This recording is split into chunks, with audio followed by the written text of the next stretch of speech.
سرد بودم با تو یکی نه، گرم پشتم با تو یه تیمم. نمیخوان اینا اصلا منو با تو ببینن، چون دوست دارن جا تو بگیرن.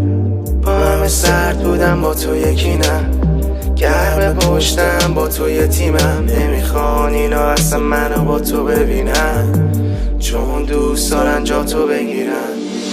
شاید چیزی نگم بهتر باشه، قصه‌مون شده شبرت واسه یه ملت. آخه شاید قسمت باشه الان میشناسن یه کشور داشته. تو میگن هر جا میره برنامه جوره، رفیق بی خبر از سرمایه تومه. میگم با همه جا فرق داره، خونه واسه من خونه اما کدومه.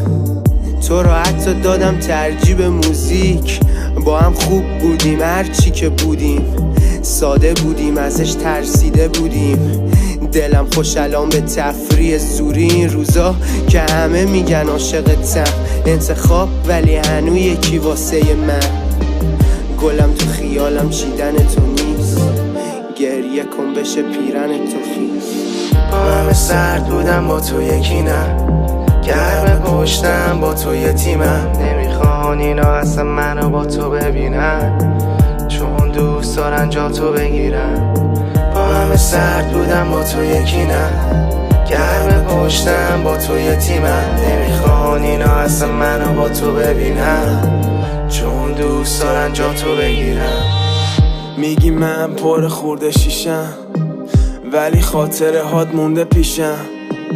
گفتی قافیه ها پول نمیشن، دورم پره ولی میزنم به زور یه نیشخن. بزا بگم عاشقتم قبل هرچی، بدون کار دستم میده این قلب وحشی. دلم تنگ شده خیلی برا شبای شهرم، همون شهری که گذاشت ما در به درشیم. بدون همیشه برام هستی تو انتخاب یک، جلیدن افتادی واسه انتقام به فکر. همش پشت هم میکنی چرا اشتباه تک بسته نکن زشته. آره خیلی فکر نکن میکنن اینا جا تو پر.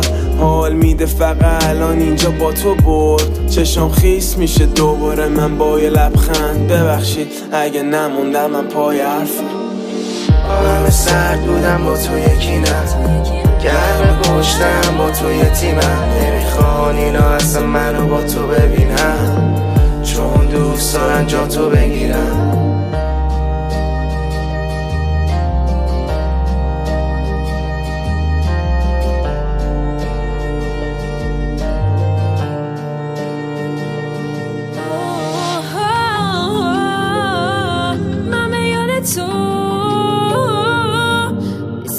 ساعت با تو خیالم هست راحت. بیا من و تو با همه فرق کنیم، بیا دنیا رو بگیریم و رنگ کنیم. با همه سرد بودم با تو یکی نه، گرم پشتم با تو یه تیمم. نمیخوان اینا اصلا منو با تو ببینن، چون دوست دارن جا تو بگیرن. با همه سرد بودم با تو یکی نه، گرم پشتم با تو یه تیمم. نمیخوان اینا اصلا منو با تو ببینن، چون دوست دارن جا تو بگیرن.